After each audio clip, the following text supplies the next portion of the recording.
അവതരണ ഗാനത്തോടു കൂടി കഥ ആരംഭിക്കുന്നു. ആത്മകർഷങ്ങളെ പൂക്കളാകൂ, ആത്മരോദനങ്ങളെ കാവ്യമാകൂ. നമ്പർ തപ്പിയെടുത്ത് വിളിച്ചു. വിളിക്കുമ്പം ആരാണ്?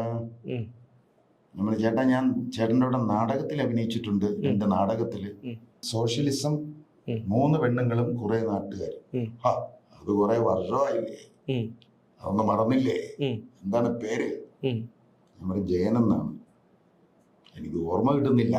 അങ്ങനെ ഞാൻ കൂടെ ഇരിക്കട്ടെ. അല്ല, അതിന്റെ ആവശ്യമുണ്ടോ? അല്ല, നിങ്ങളൊന്ന് ഓഫ് ചെയ്തോ, ഞാൻ പറഞ്ഞോളാം. ശരി എന്നാ. ആയിക്കോട്ടെ. അപ്പൊ ഓക്കെ, ബൈ ബൈ. അല്ല, പിന്നെ ഓഫ് ചെയ്തിട്ട് അവിടെ ചെന്ന് ടച്ചിങ്സിന് എന്തെങ്കിലും മാറ്റിക്കൊണ്ട് വരണം. കുറച്ചിരിപ്പുണ്ട്, ഞായറാഴ്ചയല്ലേ. ഓക്കെ, നമസ്കാരം. എന്നും നമ്മുടെ ചർച്ച പിണറായി വിജയനെ കുറിച്ചും സർക്കാരിനെ കുറിച്ചും എക്സാലോജിനെ കുറിച്ചും വീണ വിജയനെ കുറിച്ചും ഒക്കെയാണ്. പക്ഷെ ഇന്ന് നമ്മൾ ആ ഒരു സബ്ജക്റ്റ് ഒന്ന് മാറ്റി പിടിക്കുകയാണ്. നമ്മുടെ ക്യാമറാമാനാണ് ഇതിനു മുമ്പ് നമ്മുടെ ഈ ചർച്ചയ്ക്ക് വന്നിട്ടുണ്ട്, ശ്രീമാൻ ജയൻ ശിവൻസ്. അദ്ദേഹം ഇന്ന് ഞാൻ പ്രത്യേകം ക്ഷണിച്ചു വരുത്തിയതിന്റെ അടിസ്ഥാനത്തിലാണ് ഇന്ന് അദ്ദേഹം വന്നത്. അതിനു മുമ്പ് ഞാൻ ഒന്ന് പറഞ്ഞോട്ടെ, അങ്ങനെയല്ല കേട്ടോ. ഇന്ന് നോക്കിയപ്പോൾ ആരെയും കിട്ടിയില്ല, അതുകൊണ്ട് തമ്മിൽ ഭേദം തൊമ്മൻ.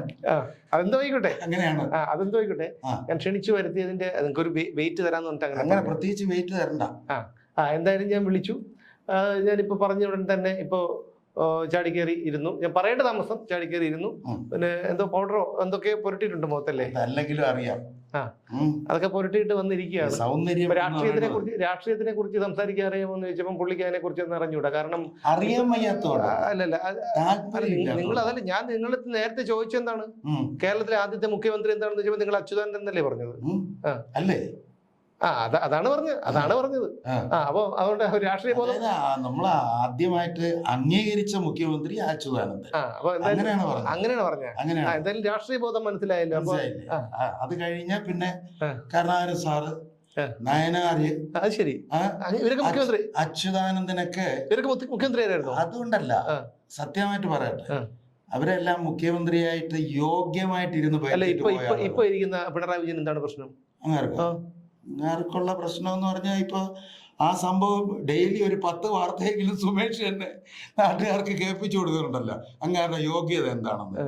എന്നെ സംബന്ധിച്ചിടത്തോളം അങ്ങാര് യോഗ്യത കുറവൊന്നും കാണിച്ചിട്ടില്ല. ഞാനായാലും സുമേഷ് ആയാലും നമ്മളിപ്പോ ഒരു ജോലിക്ക് ഇറങ്ങും, നമ്മളെ കുടുംബത്തിന് വേണ്ടിയാണല്ലോ, അല്ല നാട്ടുകാരെ സേവിക്കാനല്ലല്ലോ. അല്ല, ഇതിന് മുമ്പുള്ള മുഖ്യമന്ത്രിമാർക്കും കുടുംബം ഉണ്ടായിരുന്നല്ലോ. കുടുംബം ഉണ്ടായിരുന്നു. അവര് അത്യാവശ്യത്തിന് ജീവിക്കാനുള്ളത് അവരുടെ തലമുറ കഴിഞ്ഞിട്ട് പിന്നെ അവരുടെ അടുത്ത തലമുറ ജോലി ചെയ്ത് ജീവിക്കുക എന്നുള്ള രീതിയിലായിരുന്നു. അല്ല, അത് മാത്രമല്ല അദ്ദേഹം ഉദ്ദേശിച്ചതെന്ന് അറിയാമോ? ഇനി ഈ പുറക്കൻ തലമുറകൾ ഒരു 10 തലമുറയ്ക്ക് ഞാൻ അതുകൊണ്ടാണോ ഈ പറഞ്ഞ കണക്ക് പിന്നെ എന്താണ് മക്കളുടെ ഒരു പ്രശ്നം കൊണ്ടാണോ? കാരണം പഴയ മുഖ്യമന്ത്രിമാർക്കും മന്ത്രിമാർക്കും ഒക്കെ മക്കൾ ഉണ്ടായിരുന്നല്ലോ, അവരൊന്നും ഇത്തരം വിവാദങ്ങളിൽ പെട്ടിരുന്നില്ല. അത് മാത്രമല്ല, ഈ സഖാവ് ഇ കെ നായനാർ മുഖ്യമന്ത്രിയായിരുന്ന സമയത്ത് അദ്ദേഹത്തിന്റെ മകൻ വിനോദ്, അദ്ദേഹം എറണാകുളം തൃശ്ശൂരുള്ള ഒരു ഗസ്റ്റ് ഹൗസിൽ വന്നു. തിരുവനന്തപുരത്താണ് അദ്ദേഹം പഠിക്കുന്നത്, ഇങ്ങോട്ട് വരാൻ. അപ്പം മുഖ്യമന്ത്രി വരുന്നത് ട്രിവാൻഡ്രത്തേക്കാണ്. അപ്പം അദ്ദേഹം ദേഷ്യപ്പെടുകയാണ്, എന്തിനാണ് ഇവിടെ വന്നത് എന്ന് ചോദിച്ച് മകനോട് ദേഷ്യപ്പെടുകയാണ്.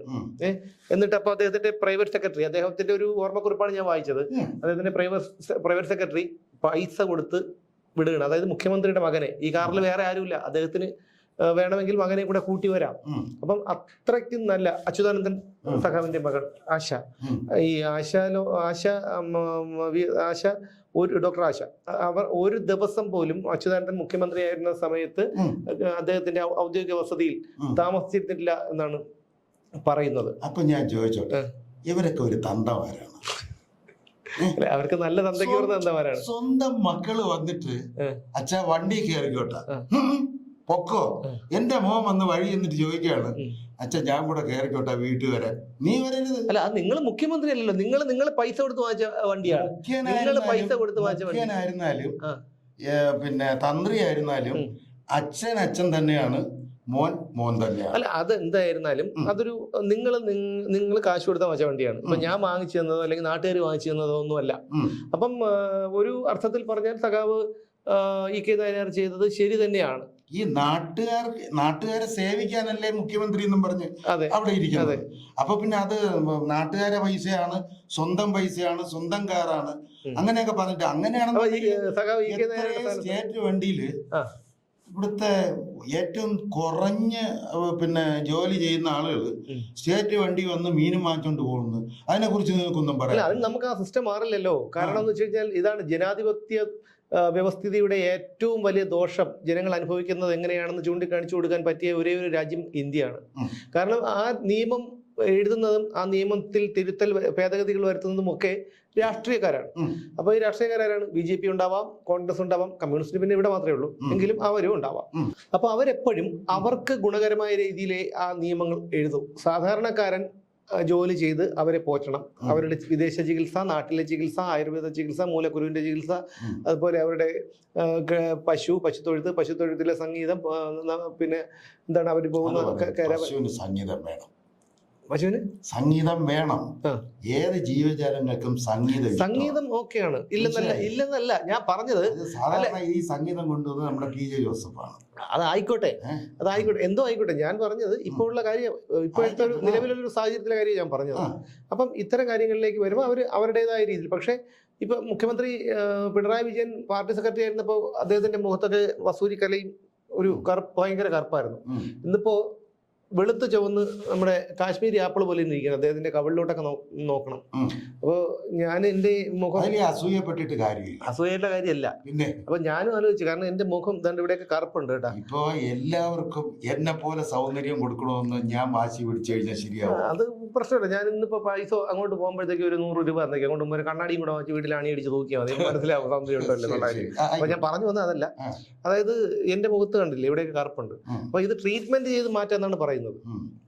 അപ്പൊ ഞാൻ പറഞ്ഞു വേണ്ട, ഞാൻ എങ്ങനെയാണോ അതുപോലെ അങ്ങ് ഇരുന്നാൽ മതി. മാത്രമല്ല നമ്മൾ കഷ്ടപ്പെട്ടുണ്ടാക്കുന്ന പൈസയാണ്. പുള്ളി അതായത് പിണറായി ട്രീറ്റ് ചെയ്താണ്. അല്ല ഞാൻ അങ്ങനെ പറഞ്ഞില്ലല്ലോ. ഞാൻ പറഞ്ഞ എന്റെ കാര്യമാണ് പറഞ്ഞത്. അല്ല പിന്നെ ആപ്പിളിനെ പോലെ ഇരിക്കുന്നു. അല്ല അതിപ്പോ എനിക്കറിയില്ല എന്താണെന്നുള്ള എങ്ങനെയാണെന്നുള്ള കാര്യം എനിക്കറിയില്ല. അപ്പൊ പിന്നെ അതിലോട്ട് വന്ന എന്തിനാണെന്നല്ല ഞാൻ പറഞ്ഞ ഓരോ മന്ത്രിമാര്. അത് ഞാനൊന്ന് ചോദിച്ചോട്ടെ, ഇവിടെ ആപ്പിള് പോലെ ഇരിക്കുന്ന നമ്മുടെ ശശിയുണ്ട്,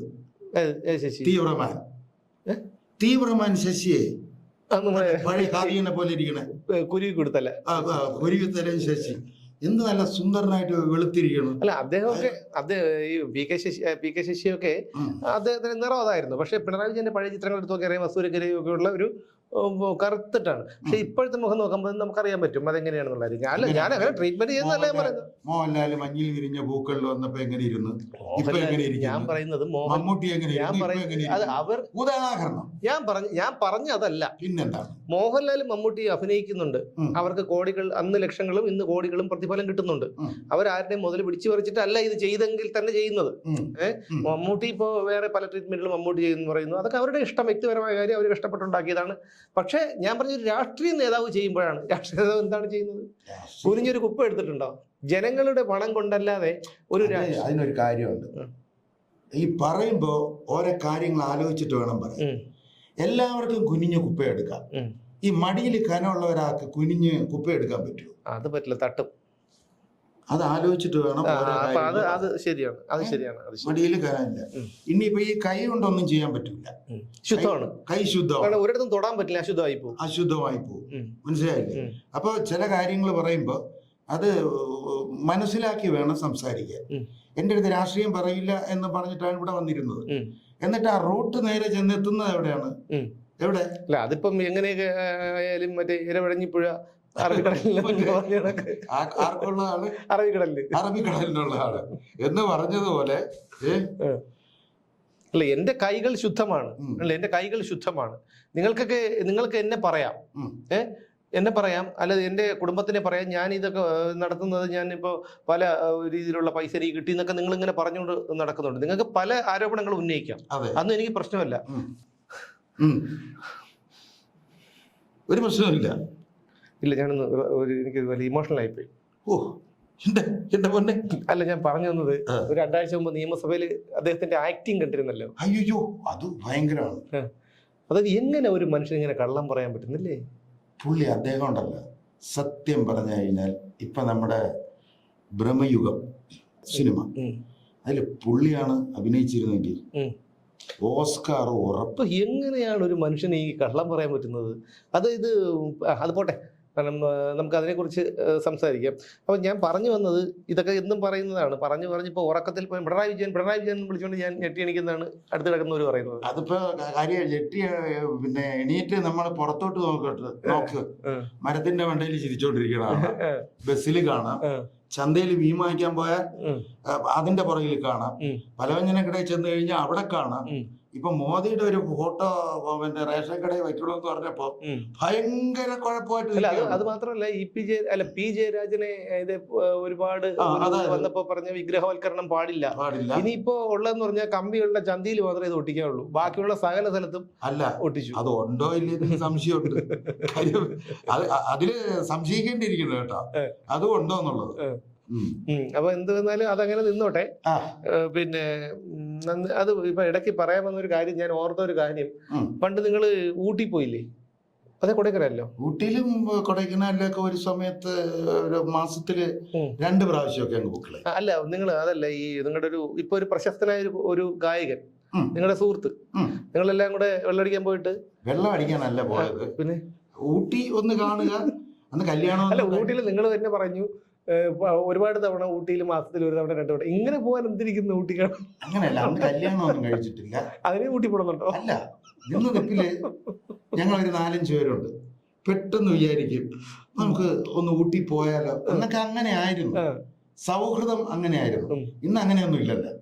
അങ്ങനെ പോയപ്പോഴാണ്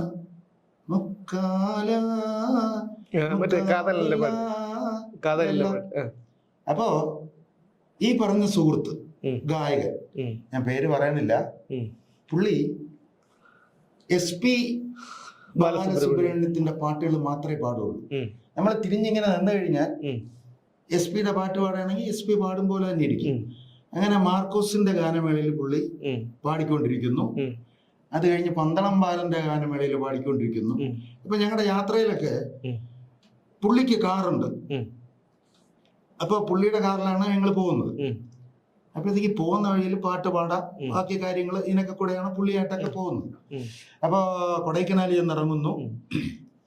അപ്പൊ എവിടെയും ഇത്തിരി എന്തെങ്കിലും ഒരു കൊഴുത്തിരിപ്പുണ്ടാക്കിയില്ലെന്നുണ്ടെങ്കിൽ എനിക്ക് വലിയ ബുദ്ധിമുട്ടാണ്. അതിപ്പോഴും അങ്ങനെയല്ല, മാറ്റം വന്നിട്ടില്ല. അല്ലെ, എന്തെങ്കിലും ഒരു തരികട കാണിച്ചില്ല എന്നുണ്ടെങ്കിൽ വലിയ ബുദ്ധിമുട്ടാണ്. ഞാൻ എന്ത് ചെയ്തു, അപ്പൊ ഈ AR റഹ്മാന്റെ പാട്ട് ഇറങ്ങിയതിന്റെ 3-ാമത്തെ ദിവസമാണ്. അപ്പൊ ഈ പാട്ട് ഭയങ്കര വൈഡായിട്ട് എല്ലാവരും ചുണ്ടിൽ ഇങ്ങനെ മൂളിക്കൊണ്ടിരിക്കുന്ന സമയമാണ്. ഇപ്പൊ ഞാൻ ചോദിച്ചു, ഞാൻ പേര് പറയാനില്ല, ആ പാട്ടൊന്ന് പാടാമോ എന്ന് ചോദിച്ചു. അവനെന്ത്, അപ്പോഴത്തേക്ക് ഒരു 2 എണ്ണം കയറിയിട്ടുണ്ട്, എന്നാലേ ആ മൂഡ് വരുള്ളൂ. പുള്ളി പാടി തുടങ്ങിയപ്പോ ഞാൻ തന്നെ അവിടെ കൊടൈക്കനാലിൽ നിന്ന് വാങ്ങിയ, കൊടൈക്കനാൽ ഊട്ടി, അത് സൂയിസൈഡ് പോയിന്റ് തൊട്ടടുത്ത് ഒരു മരത്തിന്റെ മൂട്ടിൽ ഇരുന്നാണ് ഈ സംഭവം. അവിടെ ഇരിക്കുന്നത്. അപ്പൊ ഒരു ഷോൾ എടുത്ത് വിരിച്ചു മുമ്പിൽ, പാടുന്ന ആളിന്റെ മുമ്പിൽ വിരിച്ച്. അപ്പം ഈ പാടിക്കൊണ്ടിരിക്കുമ്പോ തന്നെ ഈ പാടുന്ന ആൾ ചോദിച്ചു, എന്ത് പാട്ട്? മുക്കാല മുക്കാബല. അപ്പൊ ഞാൻ പറഞ്ഞു, ഉണ്ടായിരുന്നത് അന്നത്തെ ഏറ്റവും വലിയൊരു നോട്ട്. ഞാൻ അതിലേക്ക് ഇറങ്ങി വന്ന് അതെടുത്തിട്ടു. എന്റെ കൂടെ വന്നവര്, ഞങ്ങൾ നേരത്തെ പ്ലാനിങ് ആയിരുന്നു, അവര് വിട്ടു. അപ്പൊ മറ്റു ടൂറിസ്റ്റുകൾ നോക്കിയപ്പോ, തമിഴന്മാര് നോക്കിയപ്പോ വേറെ എവിടുന്നോ വന്നവര് ഇയാൾക്ക് കാശ് കൊടുക്കുന്നു, അവര് വിട്ടു.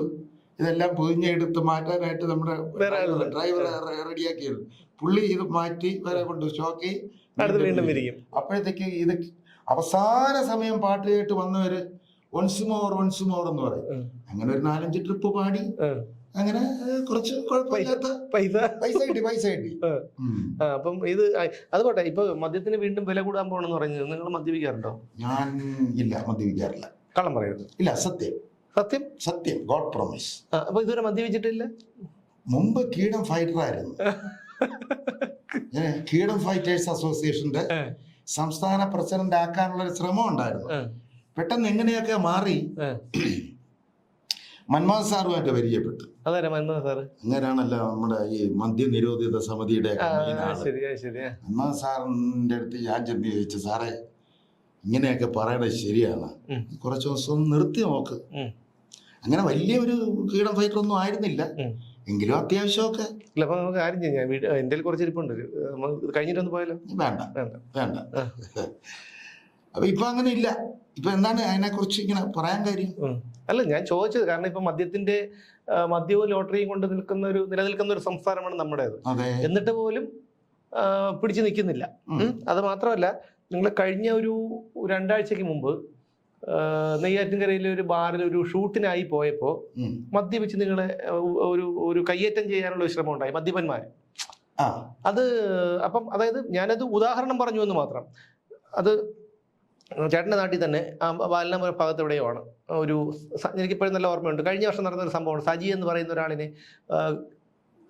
മദ്യപിക്കാൻ കാശ് ചോദിച്ചിട്ട് കൊടുക്കാത്തതിന് അയാളെ കുത്തി വയറ്റിൽ. അപ്പൊ കുത്തി അയാൾക്കൊരു ഓട്ടോറിക്ഷയാണ് കിട്ടുന്നത് ഇങ്ങോട്ട് മെഡിക്കൽ കോളേജിൽ വരാൻ, ആംബുലൻസ് കിട്ടിയില്ല. അപ്പോൾ ഈ വയറിൽ കത്തി കൊണ്ട ഭാഗത്ത് കുത്തി ഇങ്ങനെ നിൽക്കുകയാണ്. അപ്പോൾ പൂജപ്പുര വന്നപ്പോൾ ഓട്ടോറിക്ഷയുടെ പെട്രോൾ തീർന്നു. അപ്പോൾ അവിടെ പുള്ളി ആ വേദന സഹിച്ച് ഓട്ടോയിൽ പെട്രോൾ അടിക്കുന്ന സമയത്ത് ഈ പുള്ളി ഇങ്ങനെ നിൽക്കുന്നൊരു ചിത്രം മാതൃഭൂമി പ്രസിദ്ധീകരിച്ചിരുന്നു. ആൾ മരിച്ചു മെഡിക്കൽ കോളേജിൽ വന്നപ്പോഴത്തേക്കും ആൾ മരിച്ചു. അതുപോലെ പിന്നെ ഒരുപാട് അക്രമങ്ങൾ, അതായത് കുറ്റകൃത്യങ്ങൾ, കൊലപാതകങ്ങൾ, ചെറിയ വാക്ക് തർക്കത്തിന്റെ പേരിലുള്ള തർക്കങ്ങൾ, അതുപോലെ നമ്മൾ മദ്യത്തിൽ തന്നെയാണ് ഉണ്ടാകുന്നത്. അപ്പൊ അങ്ങനെ വരുമ്പോ ഇപ്പൊ നിങ്ങളെ പോലുള്ളവർ, നിങ്ങൾ നല്ല മദ്യപാനിയായിരുന്നല്ലേ? അങ്ങനെ ഒരു അല്ല, അത്യാവശ്യം കഴിക്കുമായിരുന്നല്ലോ.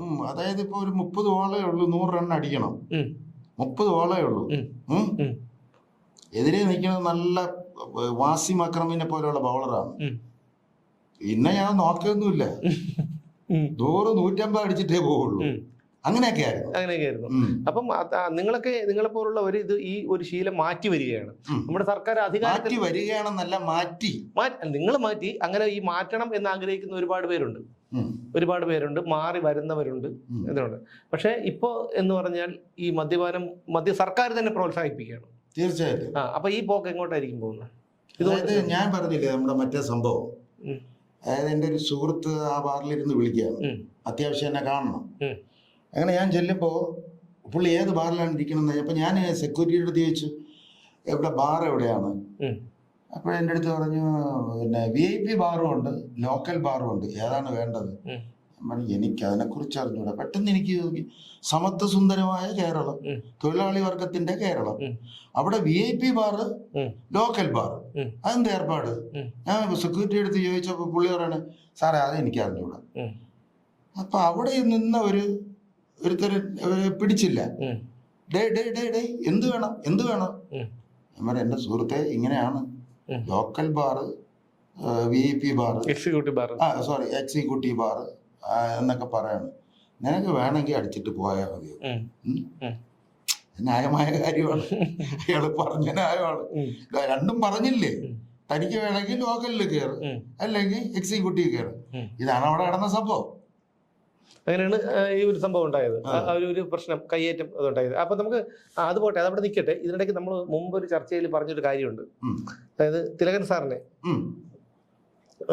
സാറും താങ്കളുമായിട്ടുള്ള ഒരു പരിചയം അവസാന കാലത്ത്, അതായത് കുട്ടിക്കാലത്ത് 1ലോ 2ലോ പഠിക്കുമ്പോൾ തിലകൻ ഇന്റർവ്യൂ ചെയ്യുന്നു, അവരുടെ നാടകത്തിൽ അഭിനയിക്കുന്നു. അതായത് PJ ആന്റണി അന്ന് നിർമാല്യത്തിന് ഭാരത് അവാർഡ് കിട്ടുന്ന സമയം, ഭാരത് അവാർഡ് കിട്ടിയ ആളാണ്. അപ്പൊ അതിനുശേഷം കഴിഞ്ഞു ഒരുപാട് വർഷങ്ങൾ, പതിറ്റാണ്ടുകൾ തന്നെ കഴിഞ്ഞതിന് ശേഷമാണ് തിലകനെ താങ്കൾ വിളിക്കുന്നത്, ചേട്ടൻ വിളിക്കുന്നത്. അതെന്തായിരുന്നു, അത് ഒന്ന് പറയും. ഞാന് എൻ്റെ വീടിനടുത്ത് ഒരു ക്ലബ്ബ്, അവർക്കൊരു ഉദ്ഘാടനം വേണമെന്ന് പറഞ്ഞു. അപ്പൊ എൻ്റെ അടുത്ത് ചോദിച്ചു, ഇങ്ങനെ തിലകൻ സാറിന് കിട്ടുമോ എന്ന് നോക്കൂ എന്ന് പറഞ്ഞു. അപ്പോഴത്തേക്ക് ഞാൻ പറഞ്ഞു, എനിക്ക് പണ്ട് പരിചയമുണ്ടായിരുന്നു, ഇപ്പൊ അറിഞ്ഞൂടാ. അങ്ങനെ ഞാൻ നമ്പർ തപ്പിയെടുത്ത് വിളിച്ചു. വിളിക്കുമ്പം ആരാണ്? നമ്മൾ ചേട്ടാ, ഞാൻ ചേട്ടൻ്റെ കൂടെ നാടകത്തിൽ അഭിനയിച്ചിട്ടുണ്ട്, എൻ്റെ നാടകത്തില്. എൻ്റെ കൂടെ ഏതൊക്കെയാണ്? ഞാൻ പറഞ്ഞ സോഷ്യലിസം, 3 പെണ്ണുങ്ങളും കുറെ നാട്ടുകാരും. അത് കുറെ വർഷമായില്ലേ, അതൊന്നും മറന്നില്ലേ? എന്താണ് പേര്? ഞാൻ പറഞ്ഞു ജയൻ എന്നാണ്. എനിക്ക് ഓർമ്മ കിട്ടുന്നില്ല. ഞാൻ പറഞ്ഞു ചേട്ടാ, ഒന്ന് നേരിട്ട് കാണണം. ഞാന് PRS ക്വാർട്ടർ, അവിടെയാണ് താമസം. നാളെ പറ്റുമോ? അപ്പൊ പുള്ളിക്ക് എന്നെ ഒന്ന് കാണണമെന്നുണ്ട്. അങ്ങനെ ഞാൻ അവിടെ ചെല്ലുന്നു, കാണുന്നു, ഭയങ്കര സ്നേഹമായിരുന്നു. കണ്ടപ്പോ മനസ്സിലായോ? അല്ല, അപ്പൊ ഞാൻ പറഞ്ഞില്ലേ, എൻ്റെ 6ാമത്തെ വയസ്സിൽ ഞാൻ ആ നാടകത്തിൽ അഭിനയിക്കുന്നു. പിന്നെ ഞാൻ കാണുന്നത് മരിക്കുന്നതിനും ഒരു എത്ര ഒരു 5 മാസത്തിന് മുന്നേ, ആ സമയത്താണ് കാണുന്നത്. പിന്നെ ഓർമ്മിക്കാൻ പറ്റില്ല. വളരെ സ്നേഹമായിരുന്നു, കാര്യങ്ങളായിരുന്നു. ഉദ്ഘാടനത്തിനൊക്കെ വരാമെന്ന് പറഞ്ഞു. പിന്നെ പെട്ടെന്ന് അസുഖമായി. പിന്നെ എനിക്ക് വളരെ ഒരു കുറച്ച് വർഷങ്ങൾക്ക് മുമ്പ്, ഒരു 3-4 വർഷത്തിന് മുമ്പെങ്കിലും എനിക്ക് പുള്ളിയെ വിളിക്കണമെന്ന് തോന്നണമായിരുന്നു. അതൊരു വലിയ നഷ്ടമായിട്ട്.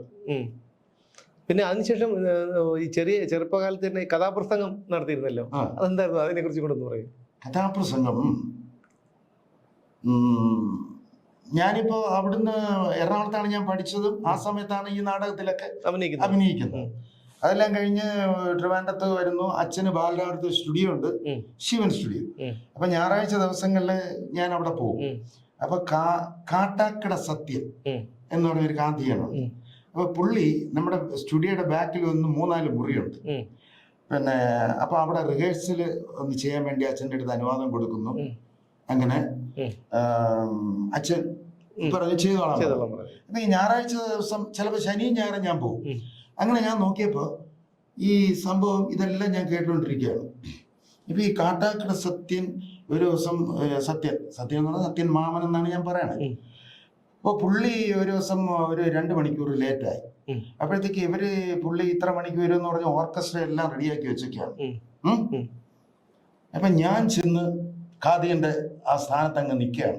എത്ര വയസ്സുണ്ട്? എനിക്ക് 13-14 വയസ്സ്.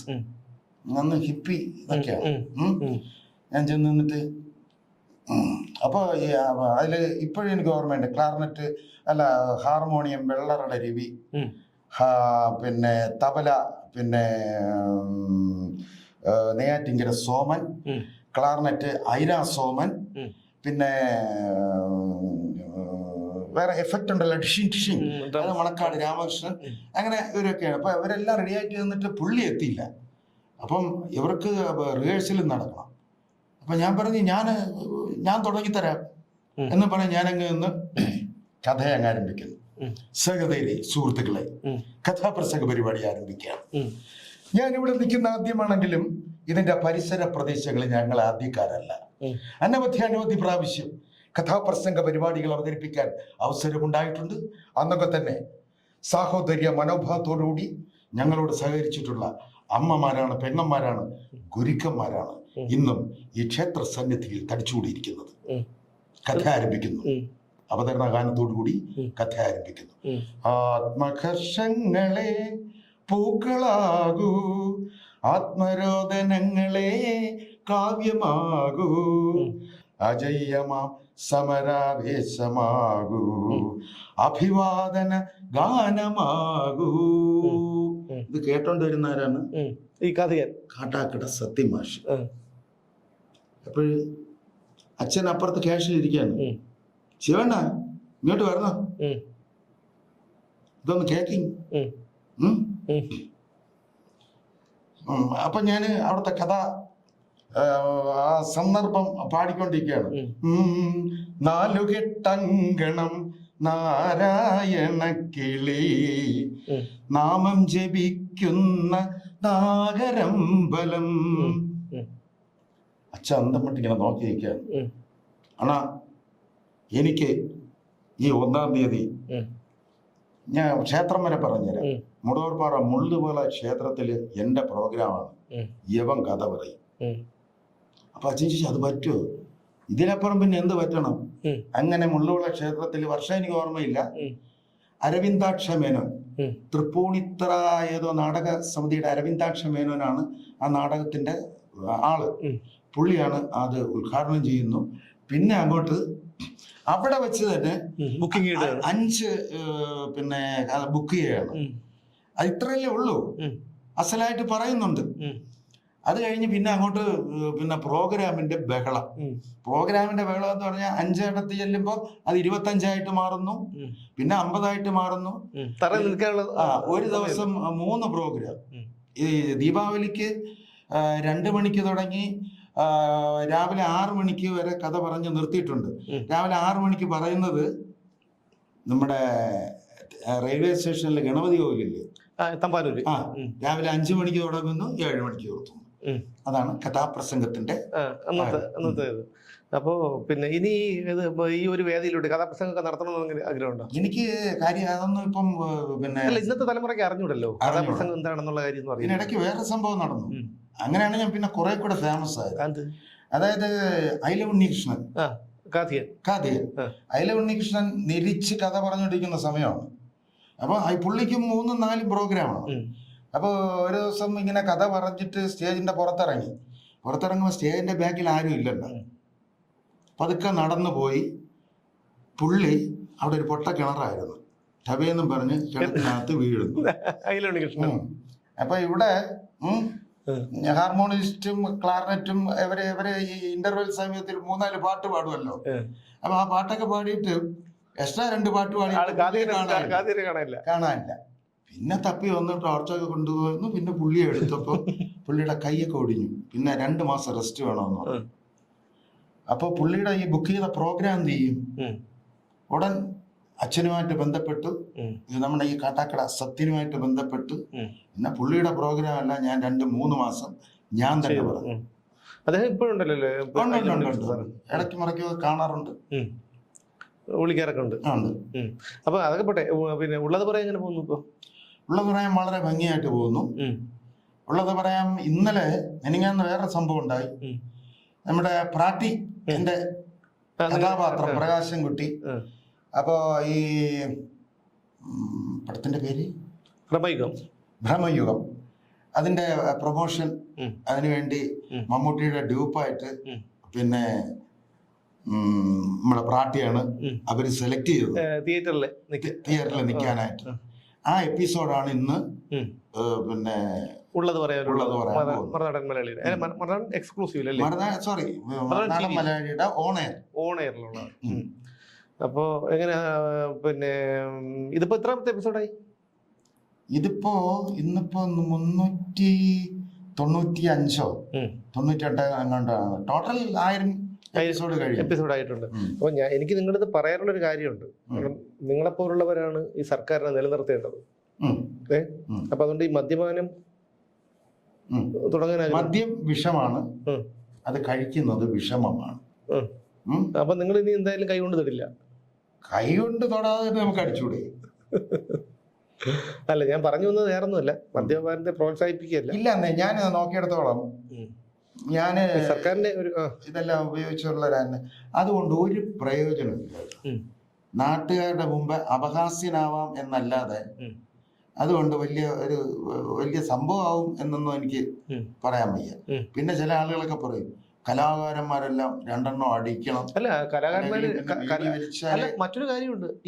ഇതുമൂലം ഈ മദ്യപാനം മൂലം നശിച്ചുപോയ ഒരുപാട് കലാകാരന്മാർ നമ്മുടെ ഇടയിൽ തന്നെയുണ്ട്. തീർച്ചയായിട്ടും. പ്രൊഫസർ നരേന്ദ്രപ്രസാദ്, രതീഷ്, വയലർ രാമവർമ്മ, ഈ ബാലേന്ദ്രൻ ചുള്ളിക്കാട് ഒരു കാലത്ത് മദ്യപാനിയായിരുന്നു. ഇന്ന് അദ്ദേഹം അത് മാറി. കവി എ അയ്യപ്പൻ, പിന്നെ കവി എ പിന്നെ ജോൺ അബ്രഹാം, ഭരതൻ, പത്മരാജൻ, പിന്നെ അങ്ങനെ നിരവധി എന്തിനാ ഞാൻ പറയുന്നു, നമ്മുടെ ഇന്നും സ്റ്റാറായിട്ട് നിൽക്കേണ്ട കലാഭവൻ മണി അത് തന്നെയാണ് ഏറ്റവും വലിയ അവസാനത്തെ ഉദാഹരണം. മനസ്സിലായില്ലേ? ആരായിരുന്നു? എല്ലാം ഈ ഒരൊറ്റ കാരണം കൊണ്ട് നശിച്ചു പോയതാണ്. ഗിരീഷ് പുത്തഞ്ചേരി, ജോൺസൺ മാഷ്, ഇവരെല്ലാവരും അമിതമായ മദ്യപാനം മൂലം അവരുടെ ഒരു ദൈവിക ഉള്ള പ്രതിഭകളായിരുന്നു. എന്തോ ഗിരീഷ് പുത്തഞ്ചേരിയുടെ പാട്ടുകളായിരുന്നാലും, ജോൺസൺ മാഷ് സംഗീതം കൊടുത്ത പാട്ടുകളായിരുന്നാലും, പത്മരാജന്റെയും ഭരതന്റെയൊക്കെ സിനിമകളായിരുന്നാലും, അവരെ പോലെ ഒന്നും ഇനിയൊരു പ്രതിഭ ഉണ്ടായി വരിക എന്ന് പറഞ്ഞാൽ വലിയ ഒരു ഇതാണ്. അവരായിട്ട് തന്നെയാണ്. അപ്പൊ ഇതെല്ലാം ഈ മദ്യപിക്കുന്ന ആൾക്കാർക്കൊരു പാഠമാണ്. കാരണം നമ്മൾ ഈ തമാശയ്ക്കൊക്കെ പറയുമെങ്കിൽ പോലും ഇപ്പൊ റിലാക്സേഷന് വേണ്ടിയിട്ട് പലരും അതൊക്കെ ചെയ്യുമായിരിക്കും. പക്ഷെ അത് കൂടിപ്പോകാതിരിക്കാൻ ഇതൊക്കെ ഒരു ഉദാഹരണമാണ്. കാരണം ഇന്ന് നമ്മുടെ റോഡിൽ ഇറങ്ങിയപ്പോലും പലർക്കും ഒരു ബോധമില്ലാത്തൊരവസ്ഥയാണ്. കാരണം യുവതലമുറ മുഴുവൻ പിന്നെ മയക്കുമരുന്നും MDMA-യും അതുപോലുള്ള കാര്യങ്ങൾ. ഇപ്പോൾ റോഡിൽ ഇറങ്ങിയിട്ട് ഒരാളെ മുഖത്ത് സൂക്ഷിച്ച് നോക്കാൻ പോലും, അല്ലെങ്കിൽ നമുക്ക് പരിചയമുള്ള എന്തെങ്കിലും എവിടെയെങ്കിലും വെച്ച് പരിചയപ്പെട്ടിട്ടുള്ള ഒരാളാണോ എന്ന് വിചാരിച്ച് സൂക്ഷിച്ച് നോക്കാൻ പോലും പേടിയാണ്. കാരണം ആ ഒരു നോട്ടം മതി അവരിങ്ങോട്ട് വന്നിട്ട് വാക്ക് തർക്കം ഉണ്ടാവാനും പിന്നെ അടിക്കാനും കൊല്ലാനും. ഞാൻ MDMA വെച്ച് ഞാൻ ഒരു സാധനം ചെയ്തു ഉള്ളത്. അതായത് ചില സ്ഥലത്ത് ബോഡി എഴുതി വെച്ചിരിക്കുമല്ലോ, എന്താണ് ഉണ്ണിത്താൻ MD മനസ്സിലായില്ലേ? ഈ MDMA വന്നതിന് ശേഷം അവർക്ക് ആ ബോർഡ് വെക്കാനും പേടിയാണ്. അപ്പൊ ഞാൻ അവതരിപ്പിച്ച ഇതാണ്, പിന്നെ പ്രാട്ടി നിന്നെ പോലീസ് പിടിച്ചോണ്ട് പോയെന്ന് പറഞ്ഞു. മാമ അത്യാവശ്യം ഒരാൾക്ക് MDMA വേണമെന്ന് പറഞ്ഞു. അങ്ങനെ മറിച്ച് വിറ്റ് കഴിഞ്ഞാൽ ഒരു 15 രൂപ കയ്യിൽ കിട്ടുമല്ലോ. അത് നീ MDMA എവിടെ പോയി വാങ്ങിച്ചടാ? ഉണ്ണിത്താൻ MDMA. അവിടെ ചെന്നു അങ്ങനെ പോലീസിനെ വിളിച്ചു പറഞ്ഞു, ഉണ്ണിത്താൻ MD ഒരു സ്ഥാപനത്തിന്റെ അങ്ങനെ MA കാരനാണ്. അപ്പൊ ഇത് നമുക്ക് ഈ നിത്യ ജീവിതത്തിൽ നിന്ന് തന്നെ നമുക്ക് ഈ ഹാസ്യം കിട്ടും. നമ്മൾ ഹാസ്യത്തിന് വേണ്ടി നാളെ എന്ത് ചെയ്യാൻ പറ്റും എന്ന് ആലോചിക്കേണ്ട കാര്യമില്ല. ഒരു കാര്യം മുമ്പ് കൊണ്ട് ഇട്ട് തരും. നമ്മൾ റോഡിൽ ഇറങ്ങി ഒന്ന് നടന്നു പോയാൽ മതി. ഇന്ന് ഞാനൊരു സാധനം കണ്ടതാണ്, നല്ല ഫിറ്റാണെന്ന് തോന്നുന്നു. നല്ല സാധനമാണ് വിഷ്വലി. അത് അതേപോലെ വിഷ്വലി ചെയ്ത് കഴിഞ്ഞാൽ നല്ല സാധനമാണ്. അടിച്ച് തല ഇങ്ങനെ പുറത്ത് കിടക്കുകയാണ്. അപ്പൊ ഞാൻ ഇങ്ങനെ വണ്ടി എന്റെ സൈഡിൽ കൊണ്ടുപോയിക്കാണ്. എന്നെ ഇങ്ങനെ നോക്കിട്ട് തകർക്കാൻ പറ്റാത്ത വിശ്വാസ്യത. ഞാൻ ചെന്തോ തകർക്കാൻ പറ്റാത്ത വിശ്വാസ്യത. ഞാൻ ചെന്തോന്ന് ശങ്കർ സിമന്റ്. ഒരു കാര്യമില്ല, അത് ഒരു ബന്ധവുമില്ല. അപ്പൊ അടിച്ചത് എന്ത് സാധനമാണെന്ന് എനിക്കറിയാൻ പറ്റില്ല. തകർക്കാൻ പറ്റാത്ത വിശ്വാസ്യത. എന്തൊരു തല നീർന്നില്ല. ശങ്കർ സിമന്റ്. അപ്പൊ എന്തായാലും നമ്മളിപ്പോ സമയം ഒരുപാടായി, സംസാരം ഒരുപാട് നീണ്ടുപോയി. അല്ല എന്നെ കൊണ്ട് ഇരുത്തിയത് അങ്ങനെയാണ്, സംസാരം ഒരുപാട് നീണ്ടുപോയി. അപ്പൊ നമുക്ക് എന്തായാലും ഇത് പിന്നെ നമുക്ക് അവസാനിപ്പിക്കാം. അപ്പൊ ചേട്ടൻ പോയി ക്യാമറ ഓഫ് ചെയ്യും. കാരണം ഒരു ക്യാമറാമാനെ തന്നെയാണ് ഫ്രെയിം വെച്ചിട്ട് പിടിച്ചിരുത്തിയിരിക്കുന്നത്. ഞാനാണ് ക്യാമറ എല്ലാം സെറ്റ് ചെയ്ത് എല്ലാം എന്നല്ല, ഇന്ന് മാത്രം ഇന്ന് ഓക്കെ ഇന്ന് ക്യാമറമാൻ ലീവാണ്. ക്യാമറാമാൻ ലീവാണ്. അപ്പൊ എന്റെ അടുത്തോടെ ചർച്ച ചെയ്യാം. ക്യാമറാമാൻ ഇല്ലല്ലോ. ഞാൻ പറഞ്ഞു അതിലൊരു വിഷയമൊന്നുമല്ല. അങ്ങനെ ഫ്രെയിം സെറ്റ് ചെയ്തു, ട്രിഗർ ഓൺ ചെയ്തു, നേരെ ഓടി വന്നിരുന്നു. അപ്പോഴും വിഷയം എന്താണെന്ന് പറഞ്ഞില്ല. വിഷയം ഇതൊക്കെ തന്നെ വിഷയം. അപ്പൊ ചേട്ടൻ അതൊന്ന് ഓഫ് ചെയ്യും. അപ്പൊ ഞാൻ ഇത് വൈൻഡ് അപ്പ് പറയാം. അങ്ങനെ ഞാൻ കൂടെ ഇരിക്കട്ടെ. അല്ല അതിന്റെ ആവശ്യമുണ്ടോ? അല്ല നിങ്ങളൊന്ന് ഓഫ് ചെയ്തോ, ഞാൻ പറഞ്ഞോളാം. ശരി എന്നാ ഓക്കെ, ആയിക്കോട്ടെ. അപ്പൊ ഓക്കെ, ബൈ ബൈ. അല്ല പിന്നെ ഇത് ഓഫ് ചെയ്തിട്ട് അവിടെ ചെന്ന് ടച്ചിങ്സിന് എന്തെങ്കിലും മാറ്റിക്കൊണ്ട് വേണം. കുറച്ചിരിപ്പുണ്ട്, ഞായറാഴ്ചയല്ലേ. ഓക്കെ ശരി. അപ്പോൾ എന്തായാലും ഇതൊരു തമാശയാണ് കേട്ടോ. ഇതല്ലാതെ ഒരു കാര്യമായിട്ടുള്ള കാര്യങ്ങളൊന്നുമല്ല, വെറുതെ ഒരു തമാശ. നമ്മുടെ ജീവിതത്തിൽ അതൊക്കെ വേണമല്ലോ.